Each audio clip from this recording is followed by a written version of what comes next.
Hai guys, Assalamualaikum warahmatullahi wabarakatuh. Welcome back to my channel, Aisyah Devi Official. Maaf ya, video kali ini aku berjerawat gede banget nih guys. Aduh, ya karena mau datang bulan gitu. Baru kali ini loh aku punya jerawat di bawah bibir, rasanya tebel. Udah bibir bawah tebel plus jerawat gede. Ya udah. Oke, ada pertanyaan dari mbaknya. Pertanyaannya ini unik. Kenapa di Maroko itu banyak perawan tua gitu ya? Ya gitulah pokoknya pertanyaannya ya. Gini ya guys, kita itu apalagi perempuan-perempuan Indonesia itu suka banget gitu ya, kepo dengan kehidupan orang lain gitu. Kenapa sih dia belum nikah?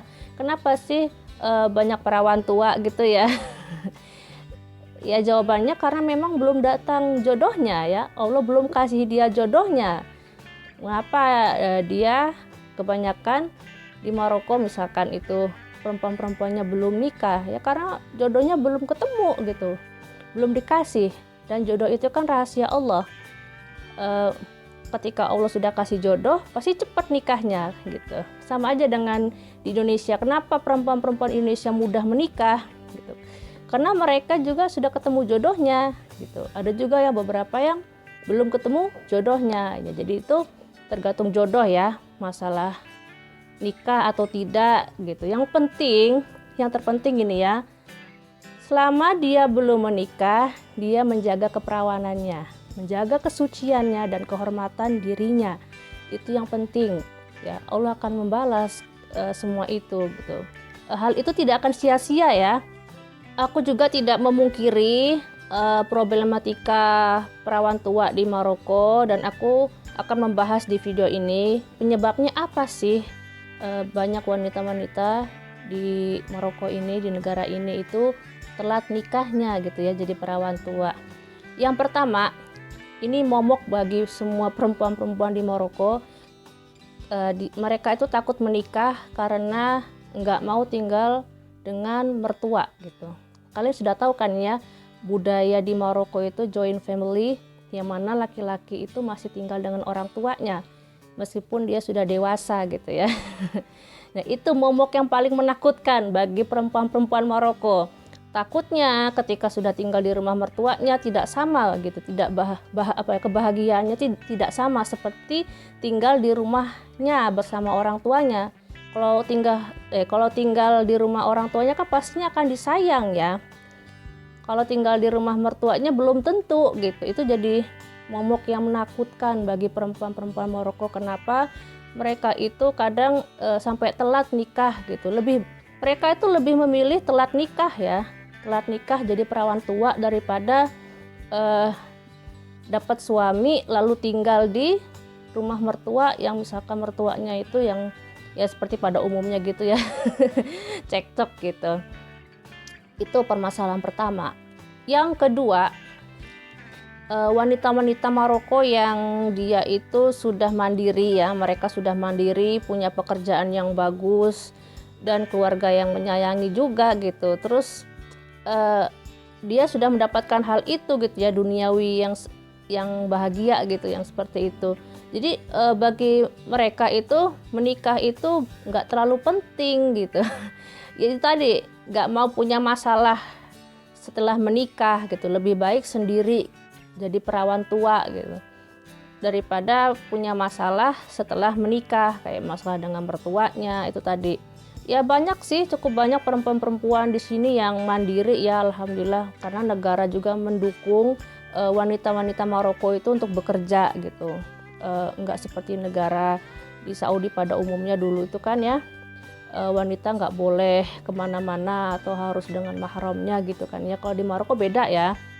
Di Maroko itu wanita boleh bekerja ya, entah jadi guru, jadi pegawai bank, pokoknya bebas bekerja gitu. Bahkan bekerja di luar kota pun bebas perempuan di Maroko gitu.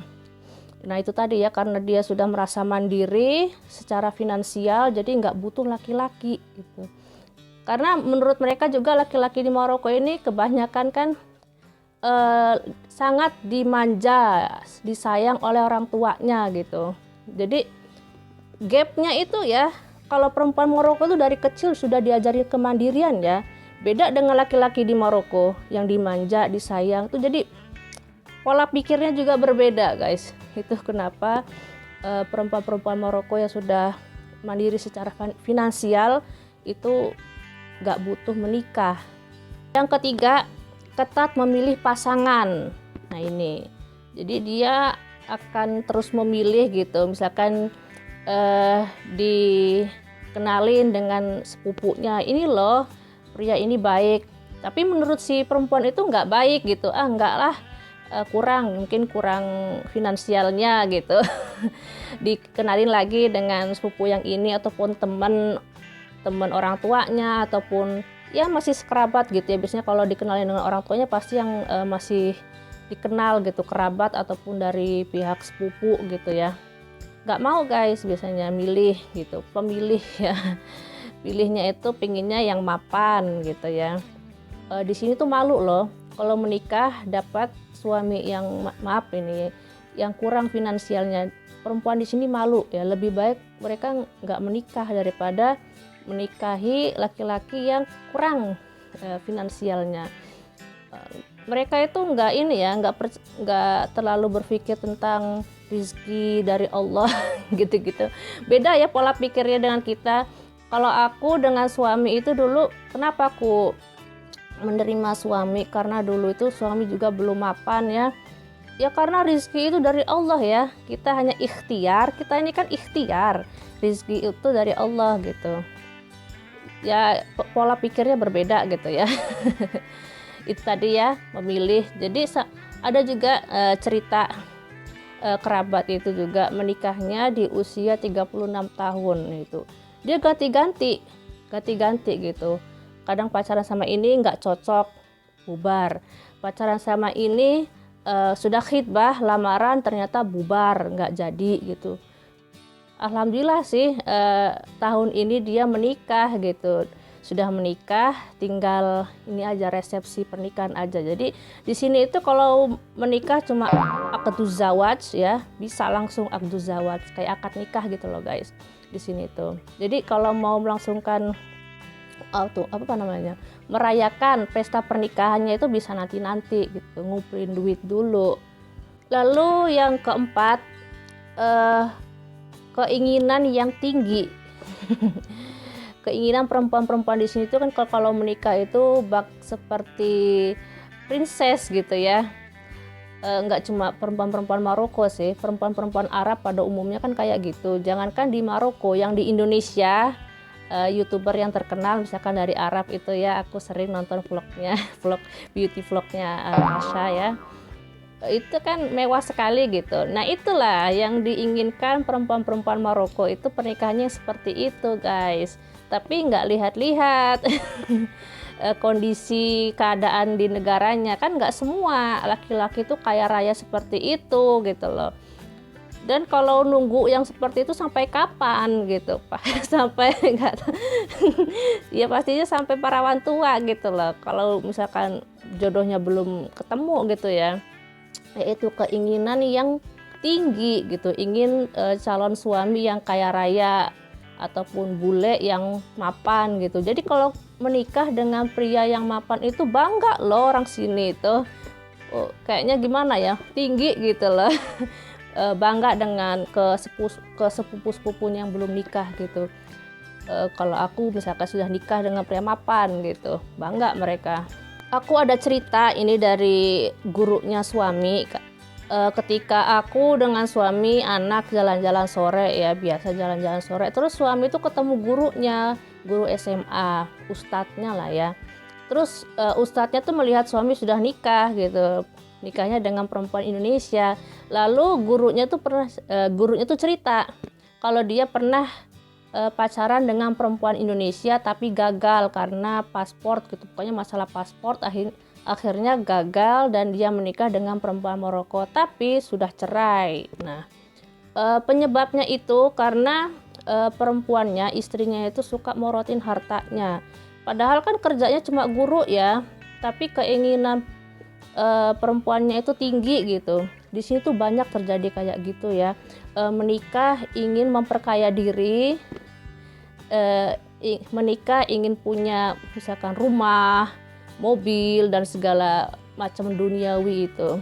Mereka di sini tuh nggak berpikir menikah dengan laki-laki solih gitu.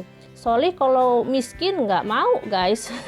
Lebih baik menikah dengan pria muslim kaya raya. Solih itu nggak tahu nomor berapa solih itu. Yang penting dapat harta gitu. Ada yang seperti itu di sini. Jadi ya banyak sekali problematika yang seperti ini ya. Kenapa juga laki-laki Maroko itu lebih memilih nikah dengan perempuan-perempuan dari luar negeri ataupun milih perempuan-perempuan dari Asia gitu. Mereka itu ingin sosok istri yang sederhana sebenarnya. Jadi itulah analisa aku problematika perawan tua di Maroko seperti itu. Kalau aku salah kata, salah ngomong, aku minta maaf. Aku nggak bermaksud untuk men-sharing sesuatu yang buruk gitu ya. Kalau ini bisa menjadi pelajaran buat kalian, why not? Bagi mbak-mbaknya yang telat menikah, misalkan belum dapat jodohnya, jangan sedih ya, jangan sedih. Tetap tawakal kepada Allah, ya tetap ikhtiar tentunya.